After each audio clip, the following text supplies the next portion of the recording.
Hola, hola les amigos!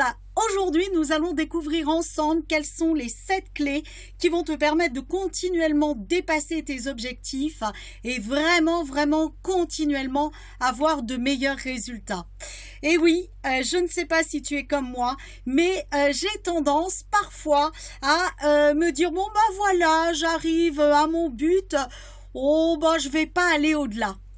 Alors que, eh bien, on peut s'amuser à vraiment dépasser ses objectifs. On peut vraiment s'amuser à aller encore plus loin et à avoir plein d'autres idées.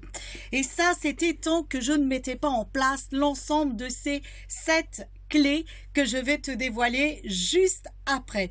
Alors si tu ne me connais pas encore, eh bien je suis Stéphanie, dit Fanny, et j'accompagne notamment les femmes à sublimer leur vie dans tous les domaines. Ce que j'appelle les femmes et les entrepreneurs de la nouvelle ère, c'est-à-dire celles qui vont changer vraiment la vie des gens en étant elles-mêmes et en kiffant vraiment leur vie. Bien évidemment, cela nécessite d'avancer sur le plan personnel, mais aussi d'avancer sur le plan professionnel, en tout cas en s'amusant beaucoup. Alors, je vais t'inviter aussi, si ça n'est pas encore fait, tout simplement à rejoindre ma chaîne YouTube en t'y abonnant et à rejoindre ma page Facebook, c'est-à-dire Sublime ta vie by Fanny. Allez, les présentations étant faites, nous allons maintenant voir comment dépasser nos objectifs. Et comme je l'ai dit depuis ce début d'année, eh bien on va se laisser guider par l'une des cartes et on va voir quelle est l'énergie du moment et comment on peut être aidé. Hop, j'ai perdu la carte qui sortait du lot. Oui, non. Comment on peut être aidé, notamment pour aller encore plus loin, toujours et encore plus loin, en kiffant encore plus notre vie. Hop, ce sera celle-là qui m'appelle. Alors, découvrons ça ensemble. Et pour cela, je chausse mes plus beaux yeux. Alors, c'est le roi de Gabriel. Donc, Gabriel, c'est un messager. Gabriel, il est là pour t'apporter des messages, pour t'apporter des indications. Donc, bien évidemment, ça veut dire, et je vais vraiment en reparler juste après, ça va être super important que tu t'écoutes et ça va être aussi important que tu t'ouvres à toutes les écoutes, c'est-à-dire au niveau de tous les canaux sensoriels. Donc, ça me fait toujours rire. Je te mens pas, je vais te montrer mon petit papier que j'ai préparé. Donc, Gabriel, il est généreux, il est inspirant, il est théâtral et il est motivé. Ça veut dire aussi qu'il te demande d'avoir une vision globale, une vision d'ensemble, d'avoir de la clarté et de laisser le détail et vraiment les choses que tu n'aimes pas faire aux personnes qui sont spécialisées là-dedans. Ça va être super important. Et bien évidemment, plus tu vas pratiquer, eh bien plus tu vas avancer. J'ai toujours un vilain contre-jour. Et tu vas voir, il te parle de vision. Et je ne sais pas si tu le vois, mais mon premier point que j'avais noté, c'était la vision. Ils sont vraiment trop forts, nos choupinets. Donc, tu l'auras compris, la première clé, c'est d'avoir une vision super claire, d'avoir une vision super kiffante, d'avoir une vision suffisamment large et de vraiment déléguer aux personnes concernées, c'est-à-dire aux professionnels concernés, de savoir déléguer tout ce que tu n'aimes pas faire et tout ce que tu ne sais pas faire ou tout ce que tu perdrais trop de temps à apprendre à faire et à réaliser. En d'autres termes, tout ce qui te ferait sortir de ta passion. Alors moi, il y a un truc, par exemple, que je n'aime pas faire du tout, c'est vraiment les visuels. Je trouve que je fais des choses avec vraiment trop d'informations, c'est jamais très joli, c'est jamais à mon goût très structuré. Et quand, ça c'est pas bien aussi, un petit bonus, ne fais pas ce que je fais quand je regarde les visuels des autres, je me dis waouh, mais qu'est-ce que c'est beau, moi je suis pas capable de faire ça. Donc ça veut dire que à un moment donné, ce truc qui ne fait pas partie de ma passion, même si c'est dans une vision d'avoir des jolis visuels et d'avancer, eh bien ça veut dire qu'à un moment donné, il va falloir que je laisse ces détails à d'autres personnes et que je me concentre vraiment sur ce qui fait mon originalité et ce qui fait ma passion. Donc ça, c'est quelque chose de super important. Tu dois te concentrer sur ce qui te passionne et tu dois avoir une vision très claire pour te permettre d'avancer vraiment de façon à la fois structurée, de façon kiffante et de façon suffisamment grande. Alors une vision, c'est pas tout simplement « Oh, demain, je veux avoir 3 clients ». Elle est bien comme vision, mais elle n'est pas suffisante. C'est-à-dire, quelle est ta vraie vision? Moi, mon ambition, c'est d'aider un maximum de femmes à devenir des femmes de la nouvelle ère et vraiment à kiffer leur vie, vraiment à la sublimer et vraiment à être dans la bonne énergie, dans la bonne vibration. Et moi, ce qui me fait kiffer dans ma vision, c'est d'aller d'aller vous permettre de découvrir quelle est votre quintessence. Et en partant de là, eh bien, de constituer une vie qui va vous correspondre, qu'elle soit personnelle, qu'elle soit professionnelle. Donc, ayez une vision très large et n'ayez pas une vision restrictive. Je m'explique. Si par exemple ma vision c'est d'aider 100 femmes, ça peut être bien. Mais ça veut dire que l'univers il va m'envoyer exactement 100 femmes. Alors que, tu vois là, il y en a peut-être 10, 20, 30, 50, 100 autres et même plus qui attendent. Donc, c'est vraiment d'avoir un objectif, une vision précise, large et en plus qui te fait kiffer. Et là, tu vas commencer à t'amuser. Donc, ça, c'est la première chose.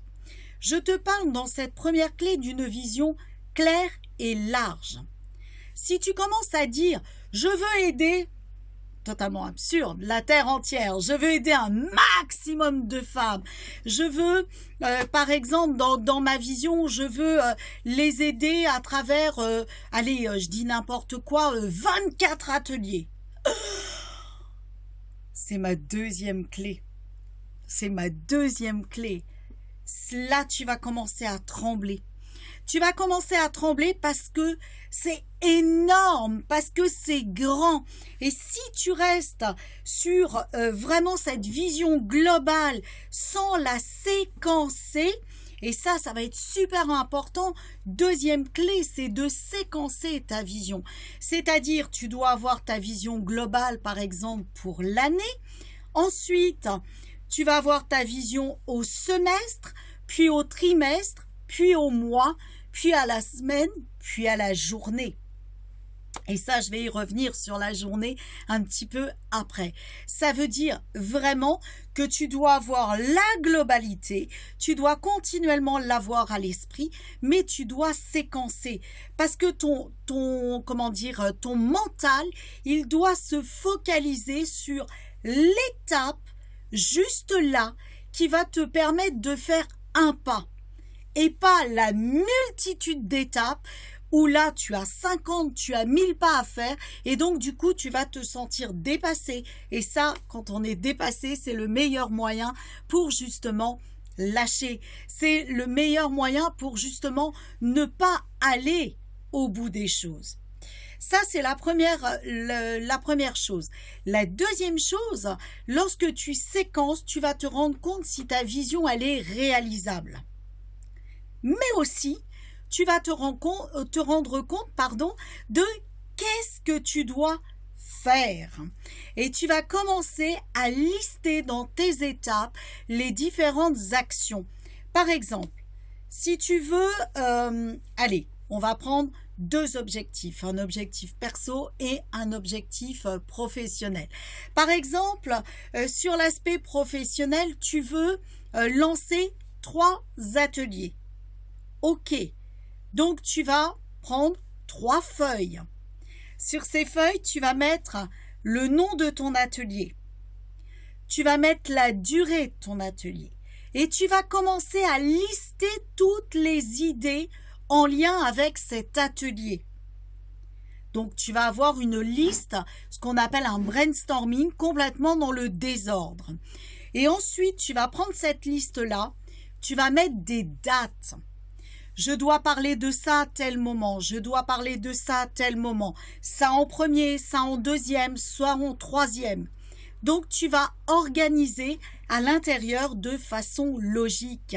Et ça, c'est ma 3e clé, c'est l'organisation, cette 3e clé. La séquence, elle doit être organisée. Ça, c'est vraiment super important. Ensuite, ça va te permettre d'avoir une vision. C'est-à-dire, si tu lances tel atelier, le simple fait de faire cette liste, ça va te permettre tout simplement de savoir de quoi tu dois parler, quand et comment. Ça va même te permettre aussi de vraiment définir qu'est-ce qui est important. Et 3e point, ça va te permettre aussi de réajuster continuellement ta vision.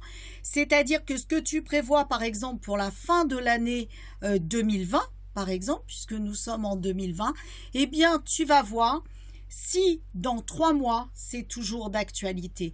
Si dans 6 mois, c'est toujours d'actualité. Et ça va te permettre de revoir ta vision à la hausse ou à la baisse, ou carrément d'abandonner aussi des projets pour en mettre des plus porteurs à ce moment-là. Donc ça va être super important. Par exemple, si tu as pour ambition, tiens, je prends personne comme exemple, je ne prends personne, comme moi, d'acheter une voiture. Cette voiture, elle a un prix. Cette voiture, elle a une couleur, elle a une marque, elle a des caractéristiques. Tu veux qu'elle soit quoi? Essence, diesel, voilà, tu vas mettre toutes ces caractéristiques.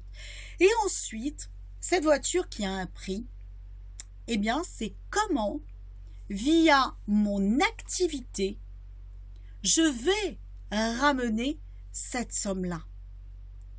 Comment je vais pouvoir, par exemple, mettre en place un financement? Qu'est-ce qu'il va être important pour mettre en place un financement? Et tu vas commencer, là aussi, à prendre une feuille sur laquelle tu vas mettre acquisition de la voiture pour telle période et tu vas commencer à lister toutes tes idées. Et tu vas commencer aussi à lister toutes tes actions en lien avec ça. Donc, la vision et les séquences, ça marche aussi bien pour le personnel que pour le professionnel.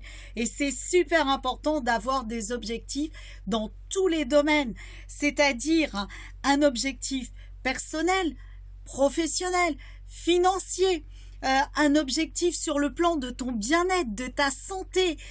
Par exemple, moi j'envisage de perdre du poids. Je ne vais pas perdre du poids comme ça en un mois. Ça serait trop bien. Je ne vais pas perdre tout mon poids en un mois. Donc c'est, quelle est ma vision? Qu'est-ce que je suis prête à accepter? Quelle est la vitesse que je veux donner à mon projet? Je veux, alors ça, je l'ai mis pour pas cette année, mais l'année prochaine, j'aimerais bien partir au Costa Rica. Et l'année d'après, partir à Dubaï. Waouh! Yes! Ça va être d'aller commencer à me documenter sur tout simplement qu'est-ce qu'on peut y faire, où est-ce que je peux aller, quel est le coût, quelle est la durée idéale du voyage, etc., etc. Et bien évidemment, ça va me coûter combien au final? Et à partir de là, je vais mettre en place des actions. Je vais le faire rebasculer sur le professionnel, tout simplement pour mettre en place des actions qui vont me permettre de récupérer l'argent dont j'ai besoin. Donc, ça va être super important de travailler dans tous les domaines. J'ai pas parlé aussi du domaine de la famille, le domaine aussi sentimental, mais qu'est-ce que tu veux dans ta vie perso, perso au sens familial, au sens sentimental et amoureux, etc. Donc, tu vas prendre vraiment tous ces secteurs-là. Et il m'en manque un autre qui est l'évolution spirituelle. Qu'est-ce que tu veux aussi dans ce registre-là? Donc, prévois ta vision. Que ta vision, elle soit assez large. Séquence-la en domaine, séquence-la en période. Et dans les périodes, tu vas partir de l'année pour le ramener jusqu'à la journée. Alors, on s'arrête au mois réellement et la journée, on le travaille le mois juste avant. Parce que des fois, tu auras d'autres idées et ça va te permettre notamment d'affiner aussi ta vision. Ensuite, la troisième des clés, et j'en ai déjà un petit peu parlé, c'est l'organisation. Ça va être super important si tu veux mener tes projets à bien et toujours les dépasser, de prendre du temps pour toi, de prendre du temps pour le projet et de prendre du temps pour les autres. Si tu ne travailles que sur l'un de ces secteurs-là, au bout d'un moment, comme on dit, ça va te prendre à la gorge, ça va vraiment te prendre la tête. Et là aussi, tu vas avoir tendance à baisser les bras. Et la première des choses qui va venir, c'est « je suis pas faite pour ça, c'est trop dur, j'y arrive pas ». Alors que si vraiment tu prends du temps pour toi, et pendant ce temps pour toi, qu'est-ce que tu vas faire? Tu vas faire de la méditation, tu vas faire des affirmations positives, tu vas faire, alors moi je fais de l'hypnose méditative, mais bon, trouvez vraiment ce qui vous correspond. J'en profite aussi pour lire. J'en profite aussi pour vraiment aller travailler sur moi. Quels sont mes blocages? Quelles sont mes croyances? Quelles sont mes peurs? Quelles sont mes frustrations? Ça va être super important. Et par exemple, je vais te dévoiler un truc. Je ne travaille pas pour mon entreprise le matin. Je commence à travailler pour mon entreprise à 14 heures. Parce que le matin, c'est pour moi. C'est pour me former. C'est là très souvent que j'ai mes formations. J'ai pas de clients, par exemple. Ou alors, occasionnellement, c'est possible que j'en ai de temps en temps, si on ne peut pas s'entendre à un autre moment. Mais c'est vraiment très rare les moments où je vais avoir un client le matin. Je ne travaille qu'à partir de 14 heures. Par contre, 14 heures, 20 heures, et mon but, l'un de mes buts, c'est de réduire ce laps de temps. Ça veut dire trouver un système de vraiment automatiser certaines choses, déléguer d'autres choses pour me récupérer du temps. Parce que je fais encore beaucoup de choses, j'ai du mal à déléguer. Donc tu vois, ça par exemple, ça fait partie de ce que moi j'appelle un objectif de bien-être pour mon année. Ensuite, je regarde mes différents points. La quatrième clé, ça va être de travailler ton mindset. Eh oui, ça va être super important de toujours avoir la motivation, de toujours être dans l'énergie, dans le dynamisme, dans la pêche, dans la peps. Tu vois que tu te dises toujours, mais waouh, j'ai la patate, j'ai envie d'y aller. Et ça va être dans ton état d'esprit. Et ça va être dans la façon dont tu vas poser les choses le soir en te couchant. Par exemple, moi, le soir, quand je me couche, je dis merci à la vie, merci pour la journée. S'il y a des trucs qui ont été un petit peu bancals, je me refais le film de comment j'aurais aimé les vivre pour rester sur une touche positive. Et ensuite, je donne l'information à mon inconscient que j'ai envie de passer une bonne nuit ressourçante, restructurante, de me lever à telle heure demain matin en pleine forme et vraiment en ayant rééquilibré l'ensemble de mes cellules, de mon corps, de ma vibration, de mon énergie. Et dernière chose, je mets quoi juste derrière? Eh bien, demain, quand je vais me relever, je vais être en top forme et en plus, je vais dépasser continuellement mes objectifs. Je veux vivre une journée idéale, fantastique, en ayant que des opportunités qui vont me permettre de grandir, qui vont être kiffantes, qui vont être positives. C'est-à-dire que je donne déjà l'énergie.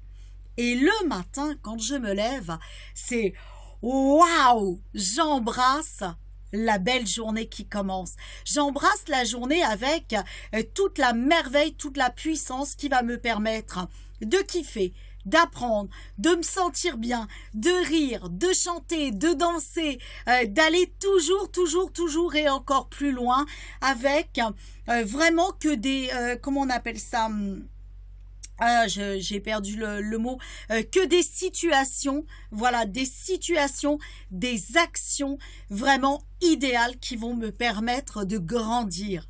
Donc ça, c'est super important. 4e clé, travaille ton mindset. 5e clé, eh bien, c'est un petit peu ce que je viens de te dire. C'est donne l'impulsion de ta journée et n'hésite pas à la redonner plusieurs fois dans ta journée. C'est-à-dire, par exemple, que tu peux avoir, tu décroches ton téléphone, tu as quelqu'un qui est pas sympa au téléphone. Remets-toi dans la vibration. Rappelle-toi et rappelle à ton mental, rappelle à ton inconscient que tu veux, là, dans l'instant présent, qu'il évacue toutes les toxines qui sont venues polluer et ton organisme, et ton état de bien-être, et ta clarté d'esprit, que tu veux que ton inconscient, là, dans l'instant T, tout de suite, il vire toutes ces scories qui sont venues polluer ta vibration. Et tu lui redonnes l'énergie, tu lui redonnes la couleur pour aller dans telle direction. Même chose, quand tu vas justement donner tes impulsions quotidiennes, ne démarre pas une tâche comme ça. Bon allez, je dois écrire un courrier, un mail. Allez, je m'y mets. Mais non. Mais non, parce que t'es pas dans l'énergie. Reviens à toi. Respire. Waouh. Bon, je vais écrire ce courrier. Pourquoi? Qu'est-ce que j'ai envie de dire? Quelle énergie j'ai envie d'envoyer à la personne?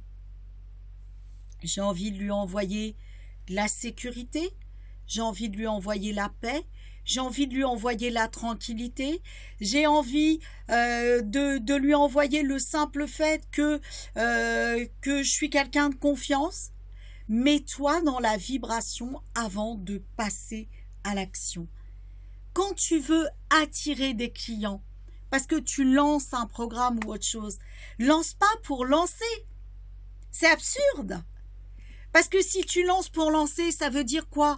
Ça veut dire qu'il n'y a qu'un intérêt pour toi et l'autre là-dedans. Moi, quand je fais ma vidéo, avant de dire « Oh là, comment ça va aujourd'hui ?» je reviens à qu'est-ce que j'ai envie de vous envoyer comme vibration. Ma vibration, c'est quoi?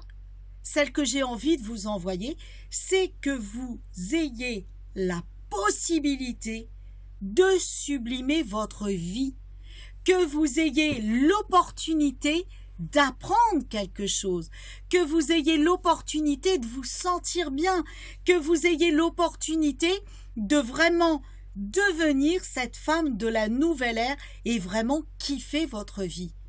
Tant que je ne suis pas en accord avec ça, je ne vais pas au-delà.